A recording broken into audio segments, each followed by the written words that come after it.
Mi nombre es Jonathan Mejía, historiador de la Biblioteca Nacional del Perú. Le damos la bienvenida a la quinta sesión del programa de Historia del Perú. Este programa tiene por finalidad contribuir a la formación de la ciudadanía en temas referentes a la historia del Perú, donde se expondrán temas en relación a los 200 años de nuestra independencia, desde la ruptura del orden colonial hasta la llegada de la República. Con esto intentamos propiciar el análisis, la reflexión y el intercambio de ideas en torno a los distintos contextos que nos toca vivir. Bien, antes vamos a presentar primero a nuestro expositor. Pero antes queremos recomendar a los participantes que puedan hacer las preguntas de la siguiente manera. A quienes nos siguen por la plataforma de Zoom, pueden escribir sus preguntas en el chat de este medio. A quienes nos acompañan por el Facebook, mediante los comentarios, y agradecemos que sus preguntas sean hechas de manera precisa y breves. Bueno, ahora queremos presentar al ponente que nos acompaña. Hugo Pereira Plasencia es historiador y diplomático, nacido en Lima en 1958. Es doctor en Ciencias Sociales y miembro de número de la Academia Nacional de la Historia. Ha publicado los libros Andrés Avelino Cáceres y la campaña de la Breña en el año 2006, Manuel González Prada y el radicalismo peruano en el año 2009, trabajos sobre la Guerra del Pacífico y otros estudios de historia y historiografía peruanas en el año 2010, La independencia del Perú, guerra colonial o guerra civil, una aproximación desde la teoría de las relaciones internacionales en el año 2014, Los orígenes de la Guerra del Pacífico en el año 2017, Historia del corregimiento de Cajatambo desde los antecedentes preincaicos hasta fines del siglo XVII en el año 2020, e historiadores y diplomáticos Raúl Porras Barrenechea y Guillermo Loman Villena en el año 2020. Actualmente es cónsul general del Perú en Guayaquil, Ecuador. Bien, a continuación le damos la bienvenida al doctor Hugo Pereira Plasencia, quien nos presentará la conferencia titulada Aspectos internacionales de la Guerra de la Independencia del Perú. ¿Cómo está, doctor? Bienvenido. ¿Cómo estás? ¿Cómo estás? Jonathan, muchas gracias por tu presentación. También agradezco a Gianmarco Osorio, en general al equipo de la Biblioteca Nacional por participar, la oportunidad de participar, ¿no? Honrarme en participar en este evento, ¿no? Un saludo especial al doctor Ezio Neira, jefe institucional de la Biblioteca Nacional, ¿no? De quien tengo excelentes referencias por su gran trabajo en esta área crucial para los peruanos, realmente crucial, que es la Biblioteca Nacional y en general el sistema de información histórica. Digamos, me parece que no se relieva a veces lo suficiente y quiero ser lo suficientemente claro aquí en ese sentido, ¿no? También estoy muy complacido de formar parte de un ciclo de charlas sobre la independencia, donde han participado y van a participar amigos muy cercanos míos, ¿no? Como Juan Marchena, a quien conozco hace años, de años en España, también Elizabeth Hernández, o Luis Miguel Glave, y también sé que Natalia Sobrevilla va a dar una conferencia después, ¿no? Realmente los saludo de aquí y del puerto de Guayaquil, donde trabajo como cónsul general, como tú has dicho. Bueno, yo creo que dado que tengo apenas 45 minutos para una charla de esta naturaleza, voy a comenzar, digamos, su tratamiento, ¿no? Vamos a ver, ya mencionó Jonathan el título, los aspectos internacionales de la Guerra de la Independencia del Perú. Este tema lo voy a enfocar de acuerdo al guión que tengo preparado en algunas partes específicas, ¿no? Lo primero que voy a tratar son los aspectos de la teoría, teóricos, ¿no? Que usualmente no se mencionan en este tipo de trabajos, pero que por tratarse un tema internacional me parece muy importante hacerlo, ¿no? Ya van a ver ustedes lo importante que es. En segundo lugar, quería tratar el tema de el panorama mundial. Me refiero sobre todo a europeo, hispanoamericano y americano, en el contexto de la independencia de Hispanoamérica y del Perú. Creo que un punto importante de desarrollo de los últimos 10 años en la historiografía es la conciencia de que si la independencia o las independencias no se entienden en un contexto global, de hecho no se entienden o se entienden a medias, ¿no? En tercer lugar, quisiera mencionar probablemente el meollo de esta charla, que es el tema de las interacciones protoestatales e interestatales, ¿no?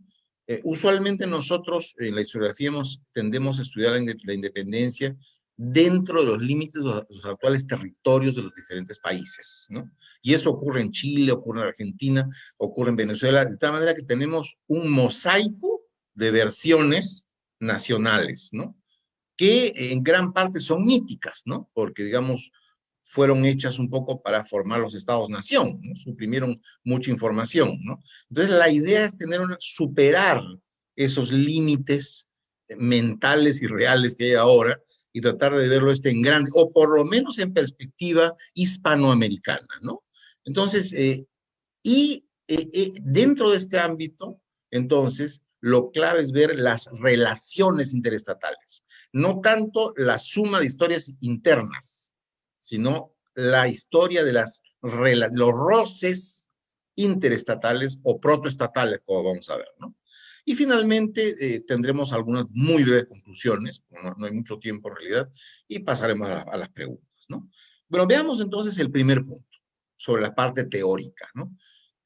Cuando hablamos de teoría o de paradigmas, hablamos de los supuestos valorativos que tiene el investigador. Esto suena aparentemente muy difícil, pero es sencillísimo, ¿no? Supuesto valorativo quiere decir que, o sea, cuando empleo esta expresión, quiero decir que el investigador, antes de investigar, lo quiera o no, porque a veces son teorías que no están explicitadas, ¿no? Que no están codificadas, pero las tiene, ¿no? El investigador tiene una serie de supuestos que le dicen qué es lo importante y qué no es importante para entender un proceso. Por eso se llama valorativos, supuestos valorativos. Repito, es lo que nos indica el supuesto de qué es lo importante y qué no es importante. Por ejemplo, para la teoría marxista, lo importante son las relaciones de clase, ¿no es cierto? Y también los aspectos económicos, dinámicos, ¿no? Por poner un ejemplo, ¿no? En este caso voy a hablar de una teoría del ámbito de las relaciones internacionales. Y me voy a referir específicamente a una teoría con nombre, que es el realismo, el famoso realismo, ¿no? El realismo es un lente o teoría que nos dice que lo importante es identificar a los estados que se guían por criterios de seguridad, ¿no? O sea, en la arena internacional hay que fijarnos en los estados, que son los, digamos, actores de la escena internacional, y ser conscientes de que lo que quieren los estados es garantizar su seguridad y, por supuesto, su poder, ¿no? Ya, eso es digamos, el supuesto. Y después van a ver por qué es un supuesto, ¿no? Ahora, el punto, y aquí hay una parte crucial, el punto es que no hay hasta ahora, ¿no? Una entidad superior que esté por encima de los estados. Es decir, si hay una guerra entre dos países, no existe un poder supremo que intervenga, que los separe, que diga que sigan la ley internacional, no, ustedes van a hacer alto al fuego. No hay. O sea, el mito que tenemos los hombres y mujeres de nuestro tiempo es que las Naciones Unidas se ocupan de eso. Y las Naciones Unidas, con todo lo inmensamente respetable que son, yo he trabajado ahí durante 3 años, ¿no? No son realmente, o por lo menos todavía, un poder regulador, por la sencilla razón de que el poder en el Consejo de Seguridad está centrado en las Naciones Unidas, está centrado en su Consejo de Seguridad, que ve la paz y seguridad internacionales, y en ese consejo, en su núcleo, está formado por los vencedores de la Segunda Guerra Mundial, ¿no? Los países vencedores. Y esos países vencedores, que son Estados Unidos, la China, Rusia, heredera de la Unión Soviética, Francia y Reino Unido, no se ponen muchas veces de acuerdo entre sí. Esa es la clave. No se ponen de acuerdo entre sí. Incluso hay casos en los cuales no se ponen de acuerdo, no hacen una resolución, pero igual una de las potencias actúa al margen de lo que dice Naciones Unidas, ¿no? O sea, digamos, no es pues todavía un ente regulador, es probablemente un anuncio de lo que vendrá, ojalá, ¿no? Pero ahora no lo es, ¿no? Entonces, no hay pues este poder supremo, no hay un monopolio del poder a nivel internacional, ¿no? Y eso me parece que hay que destacarlo de manera muy especial, ¿no? Ahora, por esa razón, los estados actúan buscando sus intereses, ¿no es cierto?, en una eterna alternancia entre guerra y paz. Eso lo dijo el pensador francés Raymond Aron, una eterna alternancia entre guerra y paz. Y por lo tanto, cuando uno ve la escena internacional, lo que siente, te tiene una impresión de anarquía, de desorden. Lógico, si los estados están actuando por sus propios intereses, ¿no es cierto?, entonces la impresión que da al observador es de anarquía, de desorden, ¿no? No hay un orden, ¿no? Y un orden donde los grandes se imponen por la fuerza, donde las decisiones son frías y objetivas, ¿no? No son morales, como se dice en el lenguaje de algunos académicos, ¿no? Aquí no, la moralidad no existe. En ese sentido, pues estamos hablando de un mundo de inspiración maquiavélica, ¿no? Como habría descrito el príncipe, ¿no? No hay criterios, los criterios morales no existen acá, los criterios religiosos no existen acá, existe lo que funciona. Y sobre todo el interés del Estado de tener poder, el interés del Estado de mantener un equilibrio con los otros estados y también de sobrevivir, ¿no? Les pongo un ejemplo para que vean muy brevemente, ¿no? Finlandia en la Segunda Guerra Mundial.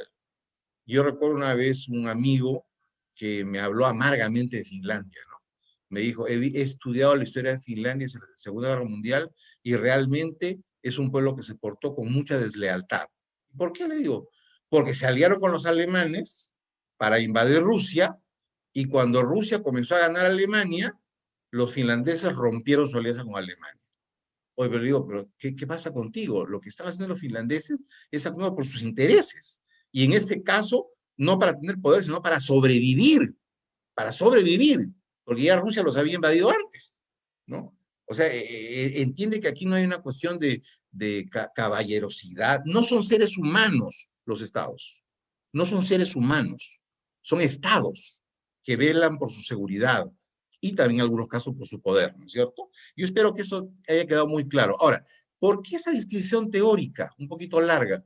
Por la sencilla razón, y aquí conecto con el tema, de que es lo que había en la cabeza de Simón Bolívar, de San Martín, de Clemens von Metternich, de Napoleón Bonaparte, o sea, de todos los hombres grandes públicos de la época que tuvieron que ver con relaciones exteriores.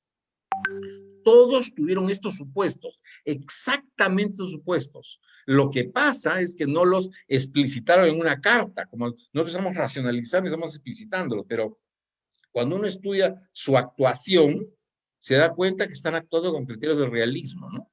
Por eso es importante conocer esto, ¿no? Esta teoría del realismo.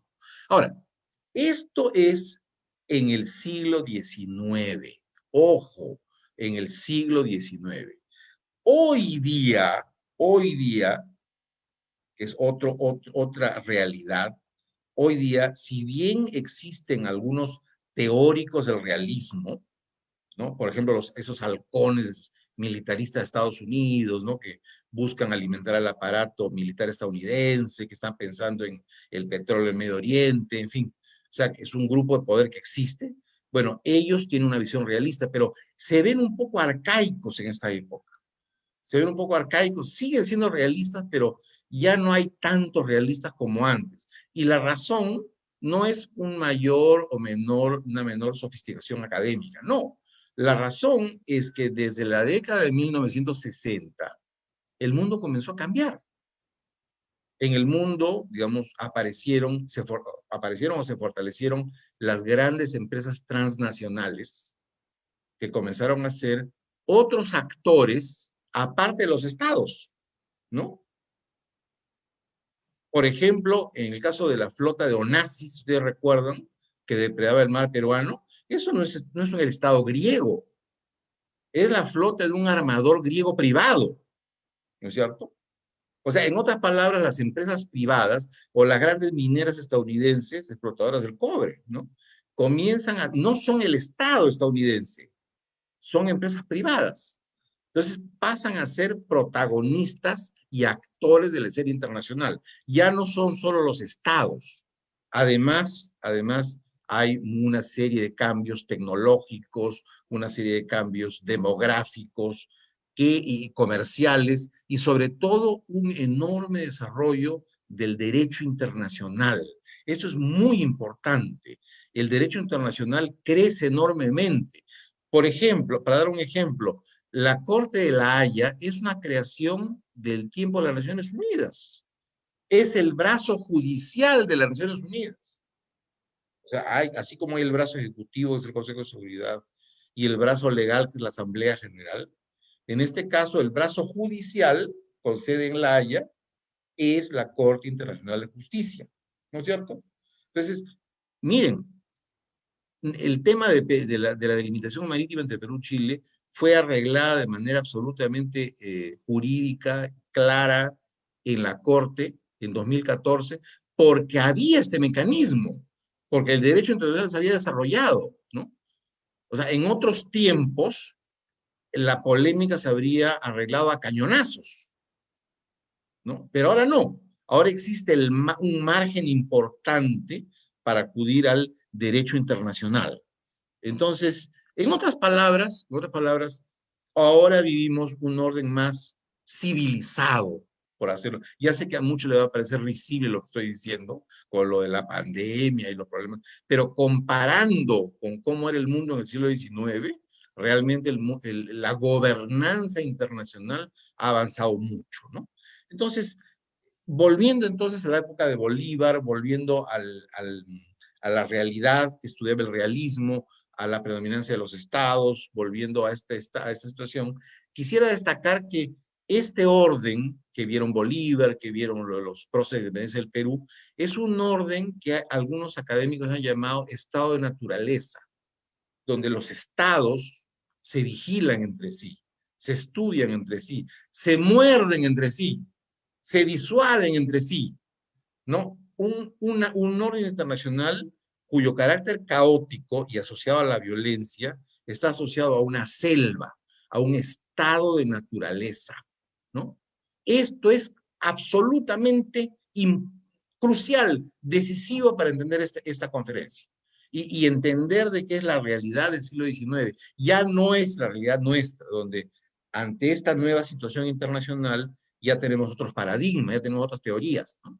Por ejemplo, la interdependencia compleja, ¿no? Que son teorías alternativas al realismo que permiten explicar mejor estas nuevas realidades. Para el pasado, entonces, nos concentramos en el llamado realismo. Entonces, quería mencionar simplemente que si están interesados en el realismo, sobre todo en la versión del siglo XX, se puede consultar un libro de un politólogo estadounidense, germano-estadounidense, Hans Morgenthau, que se llama Politics Among Nations, la política entre las naciones, ¿no? Es un académico alemán que implantó el realismo en Estados Unidos, ¿no? Hace ya varias décadas, ¿no? Es un clásico. Y si quieren tener información sobre, digamos, un texto hispanoamericano que permita, digamos, acceder con facilidad a estos temas que son apasionantes, quien lo resume muy bien, déjenme mostrarles, quien lo resume muy bien es, no sé si ven este libro, de Celestino del Arenal. Es un especialista en relaciones internacionales español, que tiene este libro que se llama Introducción a las Relaciones Internacionales, de Tecnos, ¿no? A mi gusto, es un excelente resumen. No solamente del realismo, sino de las teorías actuales, ¿no? Pero para efectos de esta conferencia interesaría ver lo que dice sobre el realismo, ¿no? Bueno, entonces, veamos entonces el primer punto fuerte, ya habiendo hablado de la parte teórica, ¿no? Ya ven ustedes lo importante que es hablar de lo teórico para poder entender lo que voy a decir ahora, ¿no? Que no, además no es nada complicado, creo que es clarísimo, me parece, ¿no? El punto fuerte primero es la arena, cómo era la arena internacional, mundial, sobre todo europea e americana, a comienzo del siglo XIX. O sea, cuando la independencia está a punto de comenzar, ¿no? El mundo del 1800, digamos. ¿Cómo era? Lo primero que hay que decir es que el gran elemento que resalta, sobre todo desde los primeros años del siglo XIX, es la mega guerra cuasi mundial entre Inglaterra y la Francia napoleónica. Estamos hablando, pues, de guerra gigantesca, pues, o sea, guerras donde en Rusia combaten, pues, 250.000 franceses contra 200.000 rusos, no estamos hablando de mega guerras, ¿no? Y en el caso de Inglaterra y Francia, estamos hablando de guerra naval, sobre todo. Hay una película muy bonita que se llama Master and Commander, ¿no? Que habla un poco de esta guerra, de la proyección de esta guerra en los mares americanos, ¿no? Era una guerra mundial en realidad, ¿no? Donde Napoleón retó a Inglaterra, ¿no? Ya vamos a ver también por qué. Ahora, pero para ir al meollo de esta conferencia, la consecuencia de esta guerra, de esa mega guerra para nosotros, los hispanoamericanos y los peruanos, es que España se involucró primero como aliada de Francia y después como aliada de Inglaterra y quedó prácticamente devastada. Quedó devastada, ¿no? Aquí les voy a mostrar una imagen muy bonita de esta imagen que ustedes ven es de la batalla de Trafalgar de 1805. Se ve el buque destruido, es el Bucentaure de Francia, totalmente desarbolado por las naves británicas, ¿no? O sea, pero el problema es que no solamente Francia fue destruida, sino sus aliados españoles. Aquí en esta batalla gigantesca pereció lo mejor de la oficialidad española, sobre todo pienso en Cosme Churruca, el gran marino español, y lo mejor de las naves españolas, como la gigantesca Santísima Trinidad. Quien quiera ver una descripción, digamos, novelística de esto puede ver las obras de Pérez Galdós, la obra que se llama Trafalgar, justamente, ¿no? Entonces, el punto es que España quedó sin su brazo naval. ¿Brazo naval para qué? Para controlar sus posesiones ultramarinas. ¿Me entienden? O sea, quedó mermada España en lo que se refiere a fuerzas navales, muy mermada. Y también, posteriormente, como veremos, se afectaron mucho sus fuerzas militares y su economía. Entonces, en pocas palabras, como consecuencia de las guerras napoleónicas, España quedó absolutamente debilitada. Y eso generó una consecuencia que vamos a ver. Bueno, otro rasgo del siglo XIX, de comienzo del siglo XIX en España, es que ya desde el siglo anterior, el pensamiento ilustrado, el pensamiento de la Revolución Francesa, había impactado mucho a las élites españolas y en la formación de un grupo político liberal. Es decir, un grupo que buscaba modernizar la política española. Así es simple. Por ejemplo, que haya prensa libre, que haya elecciones, que se considere al rey como un rey constitucional y no puesto por Dios. En fin, eso se llama modernizar la política, ¿no? Ya sé que para nosotros pues no es modernizar, ¿no? Desde nuestro punto de vista es una cosa de todos los días, pero en esa época, cuando había Inquisición, ¿no? Y había digamos, tanta visión cuasi medieval de la política, se veía como revolucionario, ¿no? Entonces, en España y también en América, pensemos en el Convictorio de San Carlos, se difunde este pensamiento y tiene una importancia, ¿no es cierto?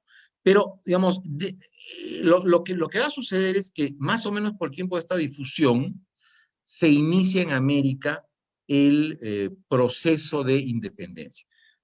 ¿Qué determina, cuál es el proceso que determina el comienzo de esta situación. La combinación de este pensamiento liberal, que es un poco el telón de fondo, ¿no?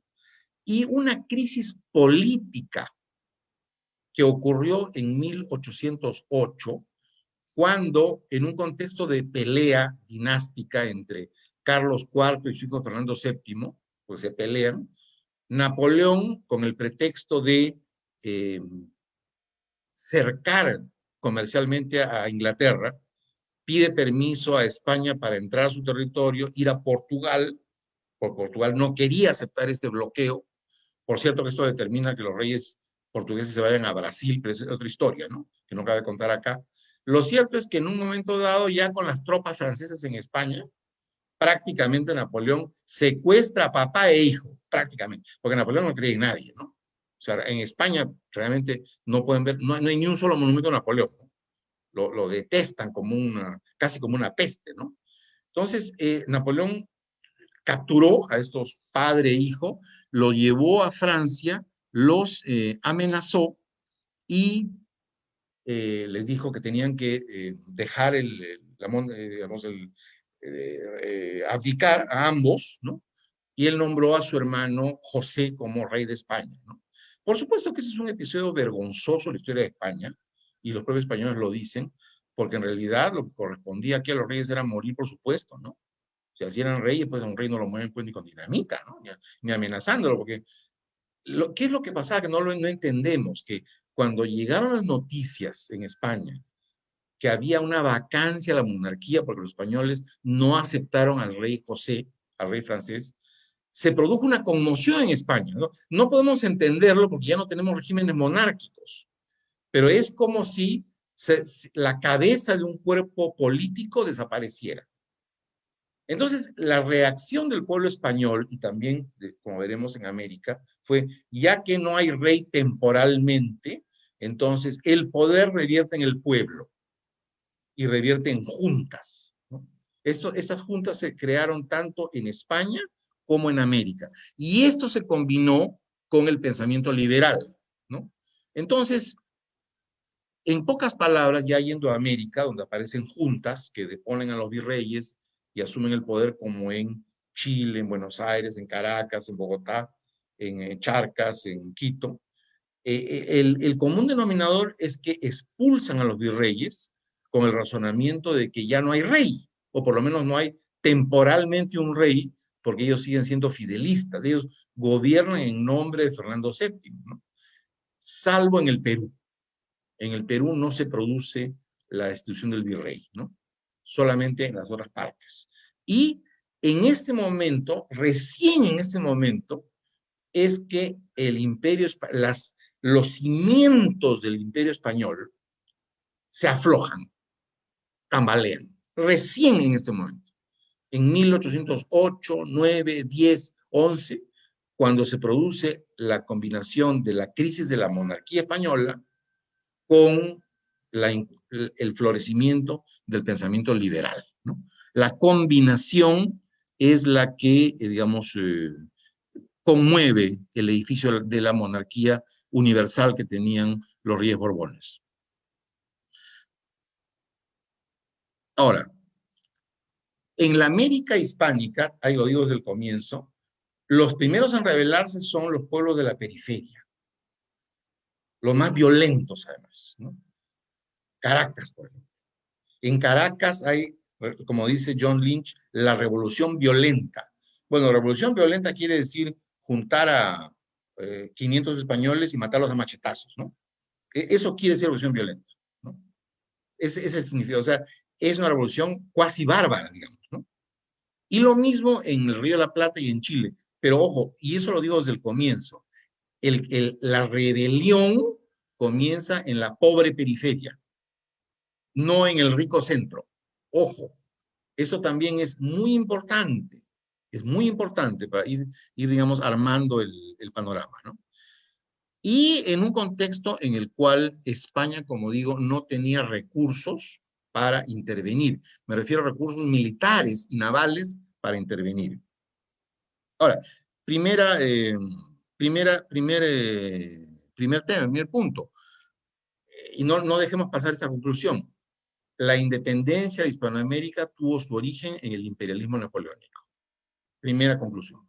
En otras palabras, si España hubiera podido maniobrar para no verse envuelta en esta guerra de ingleses con franceses, y se hubiese mantenido aparte, y hubiese conservado su marina, y hubiese conservado sus ejércitos, probablemente la independencia de América hispánica nunca habría comenzado.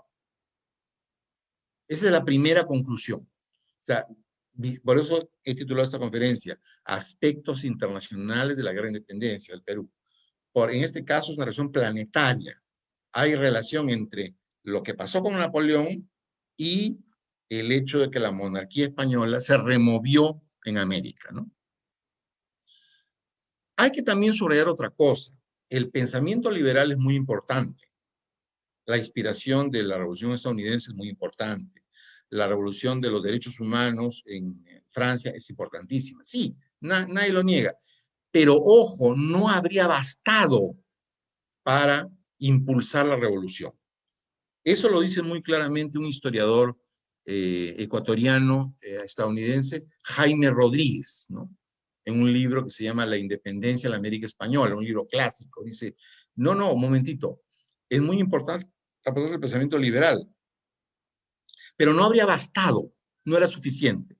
Se requería de esta combinación con una mega crisis política que fue la de 1808. De hecho, Jaime Rodríguez ha estudiado el impacto de la Revolución estadounidense y francesa en las colonias americanas en el siglo XVIII. Y claro, obviamente llegaban noticias a los periódicos de la época, pero como si no pasara nada.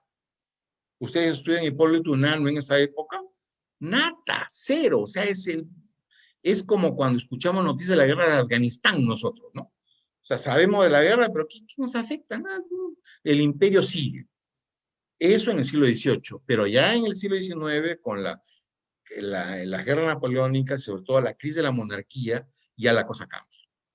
O sea, es el fenómeno político el que desencadena, combinado con un tema intelectual, el que desencadena el comienzo de la revolución. Y lo desencadena sobre todo en la periferia pobre, estoy limitándome a América del Sur por ahora, ¿no? De América del Sur. No en el centro. En el centro hay ambigüedad.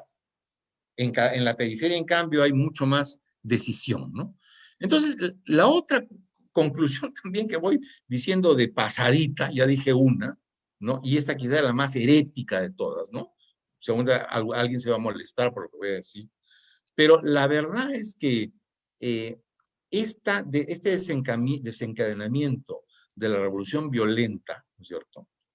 Es una que terminó en la destructiva guerra de independencia en toda América hispánica, no le convenía al Perú. No le convenía al Perú. Porque el Perú era el centro. Era, como dice Carmen McEvoy, el nudo del imperio. ¿Y qué quiero decir por centro? Por centro quiero decir que tenía la mayor cantidad de comerciantes, tenía minas, tenía fronteras, era un país relativamente grande, en fin, tenía orden institucional, sistemas administrativos. O sea, tenía todo un aparato, ¿no? Que claramente, si uno ve las fuentes de la época, era pues cuando un argentino veía, bueno, un rioplatense veía Lima, la veía como una gran ciudad. O sea, digamos, el desarrollo, las universidades, las imprentas, los intelectuales, estaban en Lima, ¿no? O sea, entonces, al Perú en realidad debió comenzar diciendo, si hubiese tenido una clase, digamos, preparada, que hubiese avisorado esto, le convenía, está bien, hagamos sí la independencia, pero ojo, preservando estas cosas, ¿no? Hay que preservar, es como un padre de familia que dice, mano, no te puedo llevar mi refrigeradora, no te puedo llevar mi carro, no me quites mi sueldo, porque si no, no vivo, ¿no? Una cosa parecida. O sea, hagamos todos los cambios que quieras, pero yo mantengo las cosas que tengo, ¿no?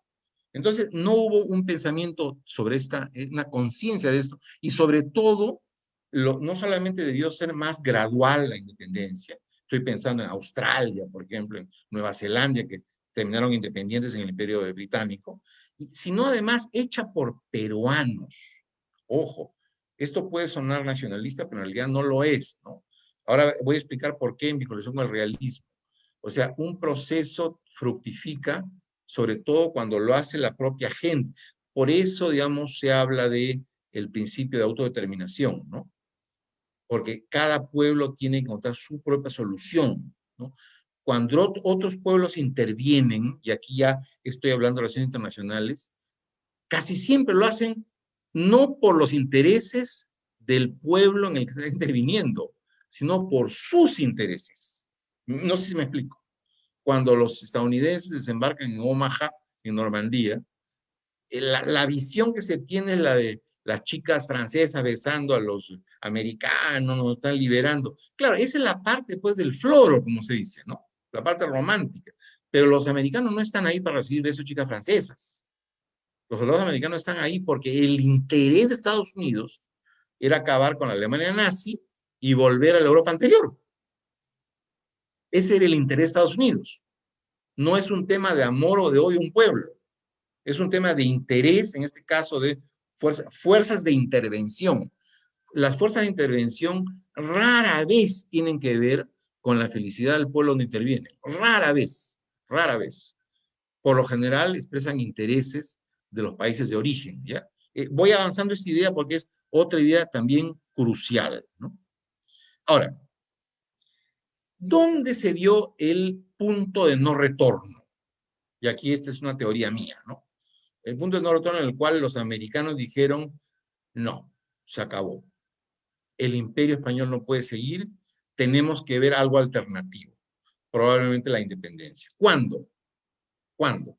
Bueno, yo creo, pues una cosa que me parece que se puede demostrar, es que cuando el rey Fernando VII, que ha estado capturado por Napoleón, como les dije, es liberado porque Napoleón pierde la guerra, entonces Fernando VII regresa a Madrid para horror de los liberales españoles, que ya tenían la Constitución de Cádiz de 1812, que ya tenían reglas liberales, reciben la orden del rey de eliminar toda la legislación liberal.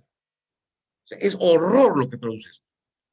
Y Fernando VII declara, no quiero saber nada de esto, la tierra es mía y también en América, mi poder viene de Dios y no viene de ustedes, ¿no? O sea, volvió al absolutismo. Y el correlato de esta actitud fue el primero que me venga con consignas liberales, que libertad, o lo mato o a la cárcel. Y eso ocurrió en España y en América. Entonces, bruscamente, los americanos criollos que habían visto, digamos, ya un cierto orden, se había superado la primera etapa de la guerra, de repente ven pues a su hermano que aparece colgado en un poste, ¿no? Su casa saqueada por fuerzas que están buscando recursos militares, ¿no? En toda América. O sea, América se militariza y se hace un estado policial. Eso ocurre entre 1814 y 1815. Mariano José de Arce, por ejemplo, quien después será miembro del Congreso Constituyente del Perú, comienza su historia así.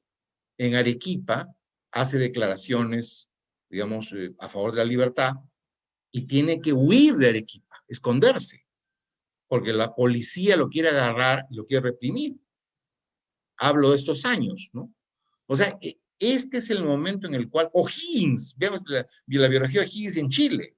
O'Higgins estaba tranquilo, era un propietario, ¿no? Hijo de un virrey, ¿no?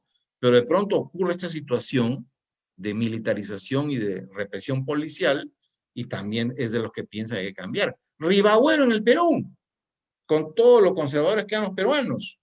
Ribagüero también, ¿no? Un momentito aquí. Entonces, mi teoría personal, que creo que es la correcta, me parece, pero habría que demostrarlo, es que el punto de no retorno son los años 1814, 1815. ¿Ya? Eh, eso es, digamos, en conjunto el panorama, ¿no? Ahora, otro elemento del mundo de la época muy importante es la Revolución Industrial Inglesa. Y en el siglo XVIII, en las Islas Británicas, se desarrollan las fábricas, las nuevas fuentes de energía, ¿no es cierto? Sobre todo de vapor. Y el efecto es que Gran Bretaña se llena de mercancías de todo tipo y muy baratas, ¿no? Pero claro, el mercado se satura. Entonces, Inglaterra exporta al continente. Por eso Napoleón quiere ahogar a Inglaterra con el bloqueo comercial, porque Inglaterra tiene necesidad de colocar sus mercaderías en el continente. Esa es la razón, ¿no? Y por otra parte, aumenta cada vez más el tráfico de contrabando hacia América hispánica. Los ingleses, los comerciantes ingleses, tenían casi una obsesión con América hispánica. ¿Sí? Les molestaba que España cuidara tan celosamente su mercado, ¿no es cierto? Tan desesperados estaban que el Estado inglés los ayudó una vez y mandó tropas al Río de la Plata para intentar tomar el Río de la Plata. Las llamadas invasiones inglesas que estuvieron hasta ahora los argentinos, ¿no? Pero el meollo es que Gran Bretaña veía esto, a América Latina, como un botín comercial. Entonces, la independencia en América Hispánica se va a anunciar, entre otras razones, porque cada vez llega más contrabando. El contrabando llega a los puertos del Atlántico, puertos que eran lánguidos, casi puebluchos en esa época, ¿no? En el siglo XVII, como Montevideo, Buenos Aires, ¿no? De pronto comienza a tener un ritmo comercial enorme, ¿no? Ya sea por mercancías británicas legales o sobre todo por el contrabando. Y a partir de ahí iba a subir al Alto Perú, iba a destruir por supuesto, los obrajes, ¿no? Porque las telas británicas eran más baratas. Y Lima va a luchar con Buenos Aires, ¿no? Y de hecho, van a adquirir tanta fuerza los comerciantes de Buenos Aires que van a imponer prácticamente la creación, como veremos, de un virreinato separado del Perú, ¿no? O sea, se vuelven un grupo de poder. Pero eso es asociado a este tráfico enorme atlántico, producto de la revolución industrial en las Islas Británicas, ¿ya? Eso es también un elemento que hay que tener en cuenta, ¿no? Después, Inglaterra, no, en general, no tuvo un involucramiento como beligerante en la guerra de independencia. ¿Y por qué no? Porque Inglaterra se alió a España contra Napoleón. Cuando el duque de Wellington operó en España contra fuerzas francesas con españoles y se volvió aliado de España, ¿no? Entonces, de ninguna manera podía el Foreign Office, digamos, asumir una actitud de reconocimiento de las independencias de América del Sur. No podía, porque afectaba a su aliado España. Entonces, lo que hizo Gran Bretaña fue hacerse la vista gorda y permitir que los jubilados de las guerras napoleónicas y sobre todo los marinos con experiencia viajaran a América. Primero dicen que llegaban a Estados Unidos y después bajaban al Río de la Plata para conseguir trabajo en las nuevas repúblicas que estaban surgiendo, ¿no? Y por esa vía, llegando marinos y militares, llegaron al Perú pues gente como Miller, ¿no? Llegaron gente como Guise, Martín Jorge Guise, ingleses que llegaron por esa vía, no como soldados británicos, sino como soldados especialistas que se alquilaban a las nuevas repúblicas, ¿no es cierto? Y algunos se integraban, como por ejemplo Miller, la esposa de la húngara Violeta Correa Miller, ¿no? No sé si lo recuerdan de eso, desciende de Guillermo Miller, y otros que eran simplemente mercenarios, como Cochrane, que voy a mencionar, ¿no? Que simplemente estaban por dinero. Hay que distinguir, ¿no? Ahora, veamos entonces la segunda parte de fondo de esta charla, que es la interacción estatal y protoestatal. Otra conclusión también que menciono de una vez, de pasada, ¿no? Es que ustedes estarán viendo que en realidad, dada la destrucción de España, dada la incapacidad de España de traer barcos a América, ya no es un protagonista militar de la guerra.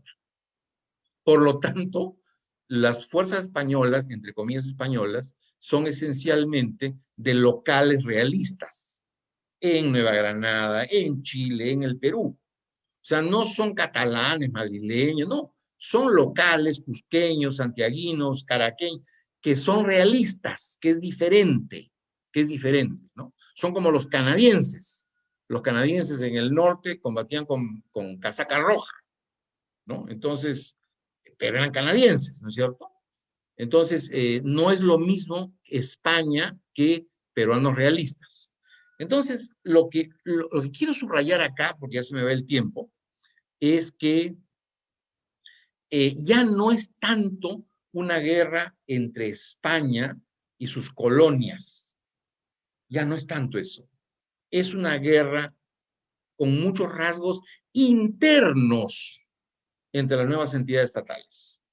Internos, que se disimula y se desdibuja por esta idea de la lucha contra España.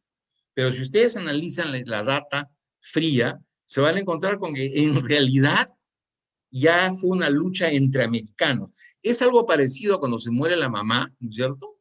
¿Y qué hacen con los hermanos? Se reparten la herencia, ¿no? ¿Y cómo se reparte la herencia? ¿Bonito, en paz? Ustedes díganme. O sea, por lo general son, caramba, peleas sangrientas, ¿no? Yo me quedo con esta casa, así igualito, idéntico, idéntico. Entonces, esa lucha interna entre estados y protoestados no ha quedado oculta en medio de esta multitud de información sobre la lucha contra España. ¿Ya? Esa es otra conclusión que ya se me está acabando el tiempo. Solamente quería mencionar que con el gráfico este para que se entienda lo que quiero señalar. Ya, miren, voy a irme a la época en la cual el Perú es achicado. El Perú, el viejo Perú de los Austrias del siglo XVII, en el siglo XVIII es achicado, es reducido a esto. Todo lo ven, ¿no? O sea, un territorio muy recortado. Dice Loman Villena, pues, que las élites de Lima sufrieron mucho con estos recortes y sobre todo con la pérdida del Alto Perú, que es esta zona que estoy marcando con el cursor, la actual Bolivia, ¿no? ¿Y quién se quedó con el Alto Perú? El nuevo virreinato del Río de la Plata, de Buenos Aires, con obvios intereses en la zona minera, con la observación de que aquí en esta zona que estoy marcando, bueno, para esta zona blanca simplemente era territorio ignoto como el Far West, ¿no? Ahí no entraban, ¿no? Pero la parte, digamos, de arriba era un territorio sumamente atrasado, sumamente atrasado. La parte rica, sofisticada, era lo que es Bolivia ahora, Charcas, ¿no? Ojo, eso es muy importante destacarlo. Cuando estalla la Revolución de Mayo, en 1810, el virrey Abascal del Perú reacciona y reincorpora el Alto Perú al Bajo Perú.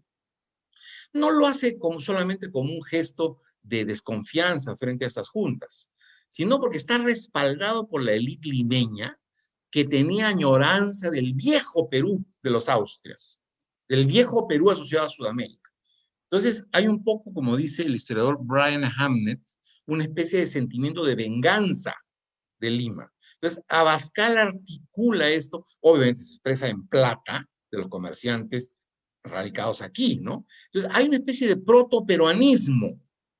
Y ojo, cuando la Revolución de Mayo busca reasentar el control de la Junta sobre el Alto Perú, manda a Juan José Castelli, ¿no? Y sube con sus gauchos, sus tropas, para apoderarse de este territorio nuevamente, que había sido organizado por Abascal, y Abascal manda a un criollo peruano, arequipeño, José Manuel de Goyeneche, quien va a organizar un ejército realista que va a destrozar a los rioplatenses en la batalla de Huaqui en 1811. Ahora, la historia convencional argentina, incluso peruana, dice pues que los rioplatenses eran pues las fuerzas de la libertad, ¿no? Las fuerzas liberales contra la opresión del virrey, digamos, pero en realidad la cosa es simple, ¿no? Se estaban peleando un proto-Perú, que era esto, que todavía no era un estado, con una proto-Argentina, que era esto, Buenos Aires. Se estaban peleando el rico Alto Perú, nada más. Y eso estaba revestido de liberalismo. En esa época de un núcleo peruano en Tacna se rebela a favor de los rioplatenses, pero son derrotados, ¿no? Ojo, un núcleo peruano, porque la mayor parte claramente estaba al lado del rey. los que vencen a los rioplatenses y los hacen correr, no son aragoneses, no son castellanos, no son catalanes, son puneños, arequipeños y cusqueños, solo que con la bandera española, ¿no? Del ejército más triunfante que ha tenido el Perú en toda su historia, solo con bandera española, ¿ya? Pero no eran extranjeros, digamos, ¿no? Porque el mito dice, los españoles derrotaron a los rioplatenses en la batalla de Huaqui, ¿no? Y Abascal es visto como un monstruo reaccionario, ¿no? Cuando en realidad, dice bien Brian Hamlet, que lo que hay es más bien un sentimiento proto, pero no me da tiempo para leer la cita completa, ¿no? Pero, digamos, ese es un primer ejemplo. Un segundo ejemplo, voy a mencionar dos más porque no tengo tiempo, es el de la Revolución Chilena de 1810. En 1810 se forma la Junta Chilena, presidida por los Carrera y por también Bernardo Higgins, pero de Lima, Abascal manda una expedición, o hasta dos expediciones, que terminan destruyendo a la patria vieja chilena. Ojo, cuando uno estudia las fuentes chilenas, que hay que leerlas siempre, uno no lee que la expedición es una expedición enviada por España. No podía España, así como Abascal no pudo enviarlo al Alto Perú, ni tampoco a Chile, porque la sencilla razón es que España estaba destruida e invadida por Napoleón y se pensaba que iba a desaparecer. O sea, no podía recibir órdenes de España. Era simplemente un movimiento interno nuestro. Es una cosa que quiero destacar mucho. Entonces, Abascal manda fuerzas peruanas, realistas, destruyen el año 1814 a los patriotas chilenos en Rancagua, los arrasan, ¿no es cierto?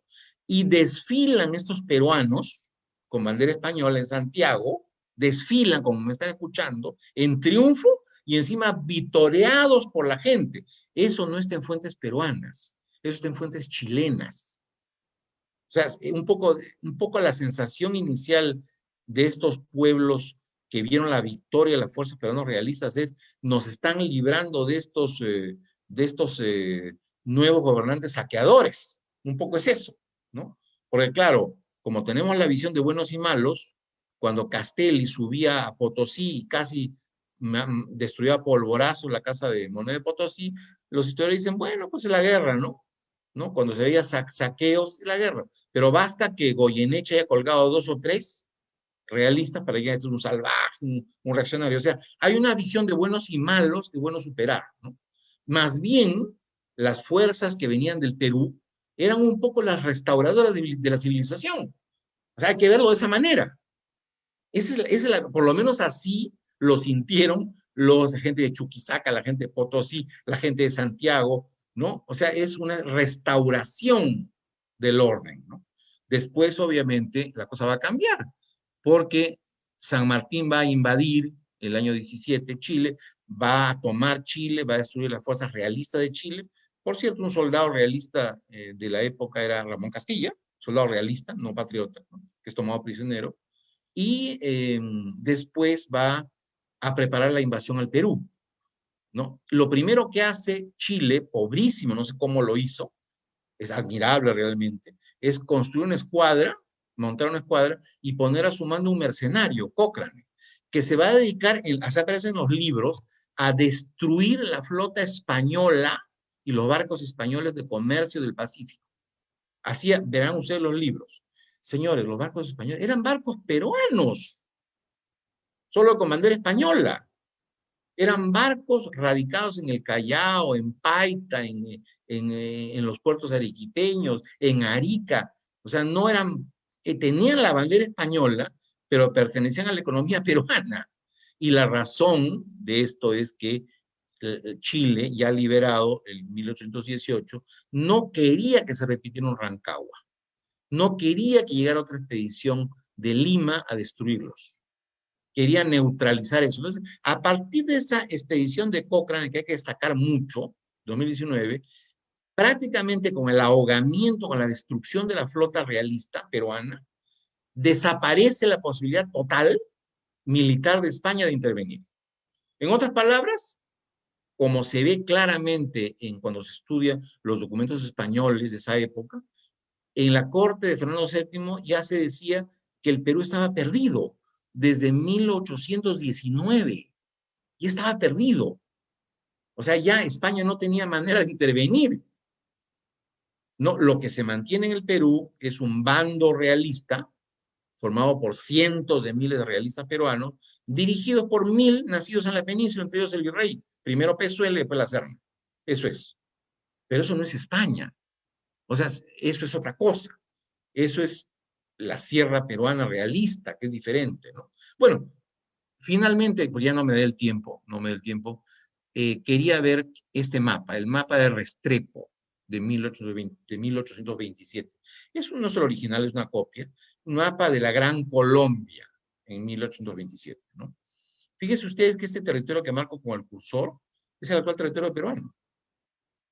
O sea, porque en la percepción gran colombiana, la provincia de Azuay, el departamento de Azuay, incluía toda la región amazónica peruana. ¿Ustedes saben cuándo se fijó este mapa? Pues se imprimió en 1827, pero el planteamiento se formalizó en el Congreso de Bogotá en 1824. Curioso, justo cuando tiene lugar la campaña Junín de Ayacucho en el Perú, cuando Bolívar es dictador del Perú y cuando no hay ni un solo líder peruano, ni uno solo, que hubiese podido oponerse a este tipo de posiciones en caso de conocerlas. O sea, simplemente Colombia, como país vencedor, porque así lo percibía Bolívar, o sea, al vencer a los realistas peruanos, vencía al Perú, se apropió de la zona amazónica. Y este problema se solucionó recién en 1998. 1998, heredado de ese tiempo. ¿Ya? Entonces, bueno, en fin, se puede hablar de Bolivia, hay muchos otros ejemplos, pero concretamente para sintetizar, hay que decir que la independencia del Perú fue producto de un apuro de los jóvenes estados al sur, Río de la Plata, Chile, y al norte, la Gran Colombia, de asegurar la independencia del Perú para asegurar sus propias independencias, ¿no? De paso, pues se llevaban la selva, de paso, en fin, ocurrían un montón de cosas, ¿no? Pero el punto es que no hubo un monitoreo peruano de la independencia. Elizabeth Hernández ha estudiado las intenciones que tuvo Ribagüero de dirigir ese monitoreo peruano, de ser un O'Higgins peruano. Así como Chile tuvo su O'Higgins, él quería ser el O'Higgins peruano, pero Bolívar no lo dejó, ¿no? O sea, la gran lección probablemente es, en este caso al Perú le convenía una vía gradual, no la vía violenta esta que ocurrió, que obedecía a los intereses de otros estados. Y la segunda cuestión es la importancia de tener conciencia de los intereses peruanos para ser solucionados por peruanos y con enfoques peruanos y con medios peruanos. Si hay alguna lección que se deriva de la terrible crisis de independencia para el Perú, es esa. Muchas gracias. Muchas gracias, doctor, por la ponencia. Invitamos a todos los asistentes, tanto en el Zoom como en el Facebook, que puedan hacer sus preguntas, en el caso del Zoom, mediante los mensajes, y en el caso del Facebook, dejando sus comentarios. Bien, yo antes de comenzar, ya tenemos algunas preguntas. Antes de comenzar, quisiera yo formularle, profesor, si me permite, una pregunta, ¿no? Usted comenzaba su ponencia de una manera bastante interesante, señalando, por ejemplo, de que pensemos en los estados no como seres humanos, digamos, ¿no? Sí, Con motivaciones distintas. Y si bien es cierto, uno lo puede ver, digamos, cómo llegan aquí las corrientes libertadoras, ¿no? Desde José de San Martín y también Bolívar, con un objetivo, digamos, o con una finalidad de asegurar la libertad en sus propios lugares de origen, ¿no? Pero me deja de todas maneras preguntando la cuestión sobre las motivaciones personales, ¿no? Porque una vez que, digamos, San Martín llega al Perú, también él evalúa, digamos, en su permanencia en el Perú, qué era lo mejor para el Perú, ¿no? Y es una visión distinta a la que tenía Bolívar. Entonces sí. me gustaría, digamos, cómo usted ve esa diferencia entre entre dos hombres de Estado, ¿no? Dos Sí, hombres, digamos, que se dirigen con una lógica distinta a uno, digamos, que se puede sí. dirigir con motivaciones emocionales o demás, pero que tenían ideas o proyectos totalmente distintos, ¿no? ¿Cuánto de las motivaciones personales intervienen en el desarrollo, en la historia de los estados, ¿no? En el caso del Perú, por Mira, ejemplo. antes que nada, un pequeño comentario metodológico, historiográfico, es de técnica del historiador, ¿no? O sea, las fuentes. O sea, una cosa es estudiar la actividad de San Martín viendo sus bandos y decretos públicos, ¿no? Y lo vemos los de Bolívar. Y otra cosa es estudiar en función de sus cartas secretas. Esto es, a mí me ha servido como historiador enormemente, ¿no? Dice Talleyrand, ¿no?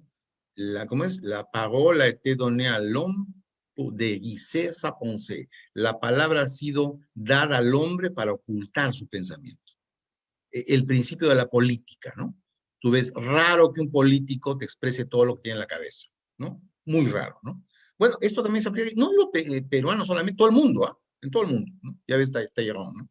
Entonces, la clave está rastrear las cartas privadas y secretas. Ahí es donde se entienden las motivaciones, no en los bandos. Por ejemplo, San Martín entró a Lima y lo primero que dijo es, me dirijo a los españoles que viven aquí, que eran como 10 o 12,000, para decirles que están completamente asegurados. No se preocupen, ¿no? Les garantizo sus propiedades.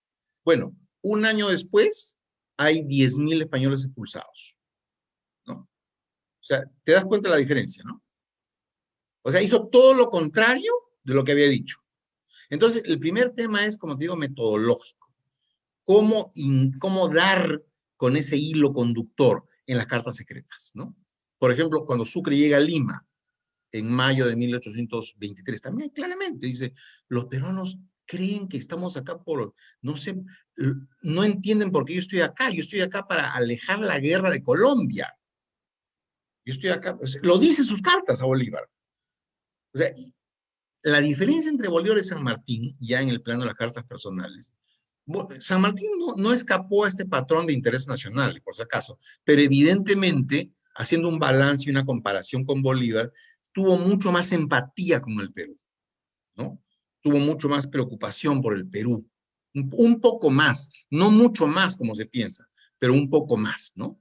No insistía tanto, por ejemplo, en que el Río de la Plata debía retener Alto Perú. Tanto no insistía en eso, ¿no? O sea, en cambio, Bolívar desde el comienzo tenía pensamiento territorial, ¿no? Guayaquil para la Gran Colombia, la selva para la Gran Colombia. Bolívar se le quita al Perú, o sea, Bolivia, la futura Bolivia. Entonces, hay evidentemente una diferencia. O sea, Bolívar fue mucho más duro con el Perú y San Martín fue mucho más empático con el Perú, pero no absolutamente. ¿Ah? No escapó San Martín a representar intereses de Estado. Y la prueba, como dice Alfonso Quirós, mi amigo, el gran historiador de la corrupción, es que justamente es el tema de los 10,000 españoles expulsados en Lima, ¿no? La lectura ingenua, y he visto que muchos amigos míos lamentablemente dicen, qué bien, expulsó a estos miserables españoles, 10,000, había que expulsar a todos estos, el origen del mal del Perú, pero esa es una visión tonta. Los españoles que eran expulsados vivían 40 años en el Perú, tenían esposa peruana, tenían hijos peruanos. Cuando ganaban dinero, lo invertían en el Perú, no lo enviaban a España, ¿no es cierto? De ahí la prosperidad de Lima, pues, ¿no? A diferencia de los británicos que llegaron, que toda la plata que sacaban la llevaban a Gran Bretaña, ¿no? O la depositaban en Estados Unidos. Hay una gran diferencia en eso, ¿no? O sea, en otras palabras, para todo efecto práctico, esta élite española que expulsó Monteagudo y que expulsó San Martín era una élite peruana. Y seguramente habría sido la base de la élite que hubiese permitido la formación de un cuerpo de gobierno, pues, coherente para el nacimiento de la República, ¿no? Cosa que ocurrió en Chile, porque ahí sí se mantuvieron estos comerciantes, no los expulsaron, ¿no? De hecho, hasta ahora los mismos apellidos, ¿no? Los mismos apellidos coloniales vienen de ahí, ¿no? Entonces, en el caso del Perú, ¿por qué San Martín nos expulsa? ¿Por qué Monteagudo los expulsa. ¿Por qué? Porque había el recuerdo de las terribles campañas de Abascal contra los rioplatenses en el Alto Perú. Había el recuerdo de la terrible derrota de Rancagua en Chile. ¿Cómo había ocurrido eso? ¿Con qué plata? Con la plata que dieron estos comerciantes. La plata que dieron estos comerciantes a Abascal, ya sea por la vía de donativos o de préstamos, es lo que posibilitó la compra de fusiles, pólvora, vituallas, tanto para las campañas del Alto Perú como para pacificar Chile. Obviamente, chilenos y rioplatenses estaban furiosos. Mira, tan furiosos, porque la gente no quiere ver las cosas en una venda. Cuando Monteagudo toma el poder, lo toma disimuladamente porque en teoría el poder lo tenía Torre-Tagle, hablo del año 22, lo primero que hace es ubicar al hermano de Goyeneche, que era un viejito que había sido oidor y que ya estaba pues ya con el gobierno de San Martín había perdido su trabajo, ¿no? Ya no había audiencia. Lo ubica, lo deja personalmente y le dice que tiene que pagar el oprobio de su familia de la derrota de Huaki y pagar 40,000 pesos. O sea, lo humilla públicamente. O sea, claramente había un recuerdo vivo, lacerado, de las espantosas derrotas rioplatenses en el Alto Perú. Entonces, en otras palabras, San Martín solapadamente y Monteagudo explícitamente votan a los 10,000 españoles como un recurso de seguridad para Chile y el Río de la Plata. Como no habían podido vencer a la Serna, que estaba trincherado en el Cusco, dicen, bueno, por lo menos limpiemos a estos, ¿no? Y los votan sin piedad. Lee la abeja republicana. En la abeja republicana se ven pues, los hijos peruanos de estos españoles llorando, desesperados, que ven a sus padres, los arrastran por las calles, pero ¿por qué lo votan si él es peruano, si él es mi papá?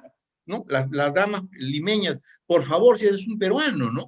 Pero en la mente de Monteagudo, y probablemente de San Martín, había que expulsar este cáncer porque habían sido los que habían financiado la guerra en Chile y la guerra en el Alto Perú contra los rioplatenses. Todo esto se oculta y se tapa, ¿no? No se habla. Pero como te digo, volviendo a tu pregunta, en San Martín, obviamente, hubo más simpatía con el Perú, sin duda. En Punchauca casi se alcanza una independencia que habría sido a la mexicana, muy favorable al Perú, muy favorable. Debió ser, eso es iniciativa de San Martín, que los peruanos tenemos que reconocer. Ahí falló el virrey Lacerna, que no quería la propuesta, pero en otros aspectos fue muy rioplatense, ¿no? Y actuó en función de los intereses del Río de la Plata, ¿no? Pero comparado con Bolívar, obviamente, es mucho más empático con el Perú, ¿no? Esa sería la respuesta. Gracias, doctor. Bueno, vamos a la siguiente pregunta. Esta pregunta nos llega desde el Zoom. Claudio, él nos pregunta si es pertinente considerar la lucha por la independencia como una guerra civil. Bueno, efectivamente yo tengo un libro sobre eso. Como dije en una de mis conclusiones de esta charla, digamos, el aspecto externo de la guerra es como la guerra que tuvieron los franceses contra los vietnamitas en el siglo XX, ¿no? Es decir, un pueblo asiático que pelea contra unos blancos colonialistas que son derrotados en Dien Bien Phu, ¿no? Por Ho Chi Minh, ¿no? Eso es una guerra colonial. O si no, la lucha de Gandhi en la India contra los británicos, ¿no? Es una guerra colonial.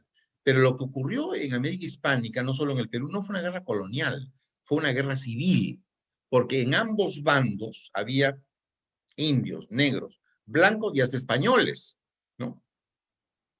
Y además, y aquí lo más importante, hay que quitarnos de la cabeza la idea de que era una lucha contra España, probablemente contra los, no sé, los operadores políticos españoles que estaban en América todavía, ¿no? O Manuel Abreu, que llegó mandado por liberales, pero es un plano político. En las guerras el plano político es secundario. Lo que cuentan son los fusiles, las naves, lo que cuentan los ejércitos. Y en ese plano, desde 1819, ya España no contaba. Y al no contar España, por más que hubiese un virrey en el Cusco, al no contar España, ya es una guerra entre americanos. De hecho, la batalla de Ayacucho, esto es una cosa que también es una percepción mía, no es la última guerra entre España y los patriotas. No, yo creo que es la primera batalla entre el Perú y la Gran Colombia.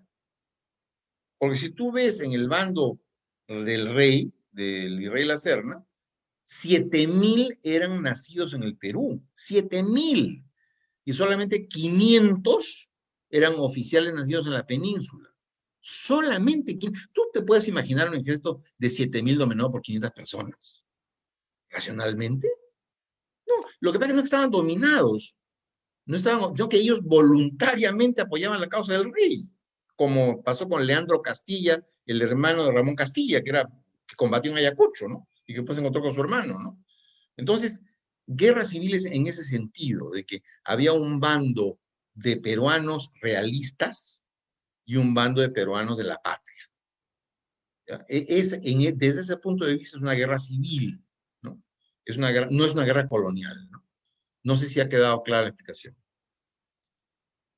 Sí, doctor, muchas gracias. Vamos con la siguiente pregunta. Esta pregunta nos llega desde el Facebook de Rubén Robles. Bueno, primero le agradece a usted, doctor, por la ponencia. Y bueno, la pregunta es si podría decirse que la versión normalmente contada, y un poco acá también vamos ya con la memoria colectiva, digamos, si podría decirse que la versión, digamos, que nos cuentan en las escuelas, eh, de que el Perú era el subyugado centro del poder español, digamos, o podría decirse más bien de que era una guerra contra el mismo Perú, digamos, un Perú que era realista, como una provincia de ultramar, pero Perú al fin y al cabo, ¿no? Y la siguiente pregunta es, ¿las tropas para el control en América tras la debacle española eran básicamente americanas y aún más peruanas? Vamos a hacer la primera pregunta, ¿no? Mira, historiadores como John Lynch y como Timothy Anna, yo recomiendo a ambos, aunque Lynch es un poco antiperuano, ¿eh? Hay un dejillo antiperuano, ¿no? Porque utiliza demasiada fuente, sobre todo venezolana, colombiana, ¿no? De otros países, ¿no? Pero en fin, pero sí es un gran historiador, obviamente, ¿no? Él maneja, y Timothy tiene la tesis curiosa que yo apoyo, que efectivamente en un comienzo, cuando San Martín llega a un país donde ni lo reciben masas enfervorizadas, viva la libertad, falso, ni tampoco era un país lleno de realistas rígidos, absolutos, absolutamente partidarios, ni una cosa ni la otra, ¿no? De hecho, San Martín al comienzo se sorprende porque no hay nadie en Paracas. Es un mito. ¿De dónde salen esos cuadros con esos pescadores que aparecen recibiendo la expedición de Libertadores? Eso es un cuento. O sea, simplemente, es más, la gente de Pisco huyó cuando se enteró que habían desembarcado los chilenos con San Martín. Eso no se cuenta. La gente de Pisco, la gente huyó. Han desembarcado los chilenos y se escaparon de Pisco. O sea, es al revés de lo que se cuenta, ¿no? Entonces, como te digo, aquí hay una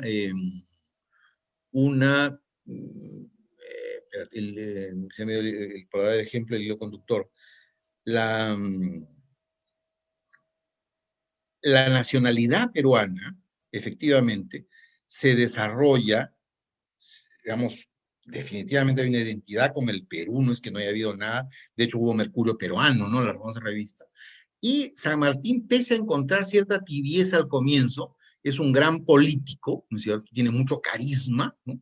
Entonces, mete la idea de una monarquía constitucional para animar a los criollos, prende muy bien, y ya para cuando está en Guaura, hay mucho entusiasmo. Las fuentes primarias dicen que en el norte del Perú, sobre todo ante la noticia de la independencia de Guayaquil y de la independencia de Trujillo, ya el ejército comienza a nutrirse con tropas peruanas, ¿no? Con esclavos. Y cuando ocurre la proclamación de independencia del Perú, de lo cual vamos a celebrar el bicentenario, efectivamente había una gran efervescencia. No todos eran sinceramente patriotas, pero una gran parte del pueblo y las élites importantes eran sinceramente entusiastas, ¿no? ¿No? Ahora, ¿por qué también? Porque el régimen borbónico había sido pues problemático en el Perú. Las reformas borbónicas habían sido traumáticas para el Perú y hemos visto lo que pasó en el territorio, ¿no es cierto? sin contar con la revolución de Tupac Amaru que se desencadenó por la opresión de los tributos, ¿no? En general, el peruano promedio extrañaba a la época austríaca. Yo sigo en esto a un amigo colega historiador que piensa, yo pienso igual, ¿no? Había una nostalgia no por los Borbones, sino por la época anterior, la época del Gran Perú, ¿no? Es por eso Abascal triunfa pues en Quito, triunfa en Charcas, triunfa en Chile, porque es el Gran Perú, ¿no? El Perú del siglo XVI, del siglo XVII, ¿no? Entonces había una especie de cierta antipatía por los Borbones. Además, como dije, Fernando VII había militarizado la sociedad, aunque los liberales habían tomado el poder en ese tiempo en España, pues hacía muy poco había habido requisas, maltratos, estado policial, o sea que en el bando realista tampoco había mucho entusiasmo que digamos, ¿no? Y además, para colmo de males, Pezuela manejó mal la situación, interpretó que el régimen liberal le prohibía emplear la fuerza y San Martín se fortaleció, claramente. Muchos peruanos se hicieron patriotas porque percibieron que el bando virreinal estaba hundiéndose. Yo no sé si Castilla, jovencito Castilla, cuando llegó a Huaura y se presentó a San Martín y Gamarra, lo hicieron por convicción patriótica o porque percibían que el bando del rey estaba hundiéndose. Eso no lo tengo claro, ¿no? Pero muchos pensaron eso. Entonces, por esa razón se da el golpe de Asnapuquio, sube la Serna y cambia el panorama. La Serna va a fortalecer el bando real. Pero la percepción era que se estaba hundiendo. No había conexión naval con España. Cochrane había destruido la flota, no había contacto con España, ¿no? O sea, había una situación en la cual ya se venía la república como algo, la independencia como algo natural, ¿no es cierto? Entonces, definitivamente al comienzo hubo un entusiasmo en un sector, pero ¿qué pasó? Eso fue en 1821, no niego la independencia, la proclamación enfervorizada, eso es real, ocurrió así, ¿no? Pero ¿qué pasó después del año 22? San Martín no le da lugar a los peruanos, margina a los peruanos, pienso en Ribagüero, pienso en Pérez de Tudela, pienso en Mariátegui y en muchos otros, ¿no es cierto? Y no solo eso, sino que inaugura un estado policial con Monteagudo. Monteagudo era su operador duro. El elegante era él, pero a él lo manda Monteagudo, que era un tipo muy resentido, ¿no? Lo manda a gobernar el Perú disimuladamente, porque en teoría Torretag le mandaba, ¿no? En teoría, ¿no?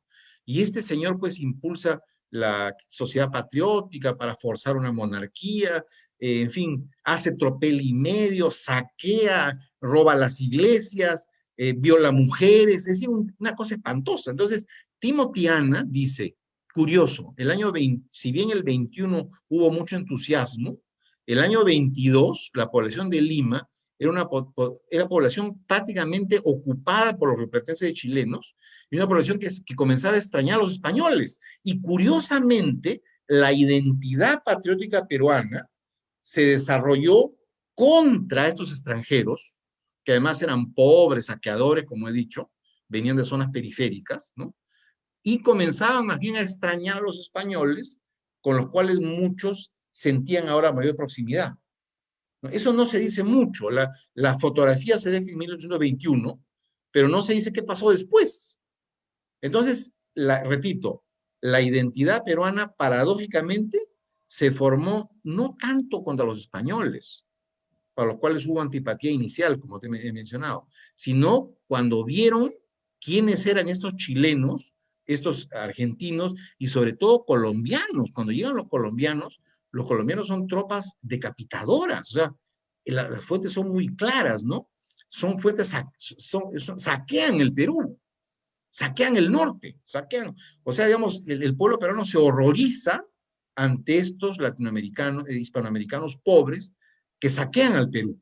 Entonces, su identidad peruana nace contra los hispanoamericanos, no contra los españoles, a lo que, repito, comienzan a extrañar, ¿no? Es una gran paradoja, pero no lo he dicho solamente yo, lo han dicho estos dos eminentes historiadores, ¿no? Ahora, Bueno, la otra pregunta sí, me decías muy brevemente, sí, la idea nomás. sí. La última pregunta era, a ver, lo tengo por aquí. La idea nomás. Sí. Las tropas para el control en América tras la debacle española eran básicamente americanas y aún más peruanas. Me Sí, parece que ya sí, también la sí. respondía un poco. En la batalla de Ayacucho, como te digo, son 7.000 nacidos en el Perú, entre ellos un general indio, Navala Huachaca, un general indio, ojo, y 500 oficiales españoles nacidos en la península, entre ellos el virrey La Serna, ¿no? O sea, esa es la proporción. Por eso digo que era un ejército peruano en realidad, ¿no? Un ejército realista peruano, parecido a los canadienses en el norte, ¿no? ¿No? Esa es mi respuesta. Efectivamente era un ejército peruano realista. Y ojo, ¿qué pasaba en el bando patriota? Ojo, eso es interesante, ¿ah? En la batalla de Ayacucho hay pues mucho historiador nacionalista en el Perú, ¿no? Y entonces había una norma de la época muy cruel de los reemplazos, que decía que si moría un soldado colombiano, inmediatamente era puesto un soldado peruano para reemplazarlo. Era terrible, porque era como apresar a un peruano, incorporar a la fuerza al batallón colombiano, y después cuando el batallón colombiano se iba del Perú, se iba con el peruano. Hubo como 4 o 5 mil peruanos que perdieron la posibilidad de ser peruanos por eso, o sea, por ese sistema tan cruel. Bueno, en Ayacucho, en los ejércitos colombianos, había muchos estos peruanos, pero que eran prácticamente prisioneros, pues, no eran voluntarios, ¿no? Por otra parte, había unos 200 chilenos, ingleses, rioplatenses, y también había una división peruana, una sola división peruana. Pero ese no es un ejército peruano, pues.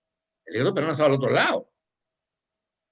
Estaba al otro lado, ¿no? Entonces, no nos olvidemos tampoco que qué habría pasado si el virrey La Serna gana la batalla de Ayacucho. Tampoco nos ponemos en ese escenario. O sea, la batalla de Ayacucho pudo perfectamente haber sido ganada por las tropas realistas. De hecho, el día anterior o 2 días antes, ya Valdés había destruido la retaguardia de Sucre. Había matado a varios ingleses, ¿no? Del batallón Rifles. Y lee las memorias de Miller. Miller dice, mejor leer las fuentes primarias, bueno, ya se estaba produciendo mucha deserción de peruanos en el bando patriota, ¿no? Sentían que el ganador estaba al otro lado, ¿no? Entonces, en realidad, la victoria de la Serna era un rumbo más que natural, ¿no? Lo que pasa es que los colombianos lucharon con desesperación porque si perdían iban a ser exterminados por los indios realistas de los cerros. Esa es la verdad, ¿no? Esa es la verdad, o sea, era morir o ganar, ¿no? Por eso lucharon con esa desesperación. Entonces, ¿pero qué habría pasado si ganaba la Serna? Si ganaba la Serna, se habría extendido el bando realista, se habría expulsado a los colombianos, probablemente se habría retomado Guayaquil, se habría llegado hasta Pasto, ¿no?